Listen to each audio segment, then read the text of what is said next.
So guys ये लड़की ना मेरे को जबरदस्ती भाई ओयो पे लेके जाना चाहता है। ओह यार, देखोगे मैं क्या लेके आई हूँ? हाँ ये देखो। आइए देखते हैं, बैठचंद मजा आएगा। ये नहीं जाना है। ओबे ये तो एक बात पूछूं तुम्हें, हाँ ओयो क्या है? क्या ओयो क्या है? ओयो, ये तुम्हें नहीं पता है क्या ओयो क्या है? सच में नहीं पता है नहीं। यार, मेरे को भी नहीं पता है। कल ही मेरा फ्रेंड ने बात कर रहा था, उसका बॉयफ्रेंड के साथ ओयो जाने वाला है, तो मुझे क्या बात कर रहे हो यार? लेके चलो ना। कहाँ पे लेके चलूं? ओयो को। ओयो पे?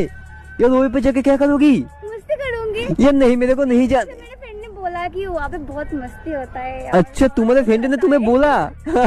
और क्या क्या बोला यार? बहुत सारा कुछ बोला है। क्या बोला, बोलो ना। मैंने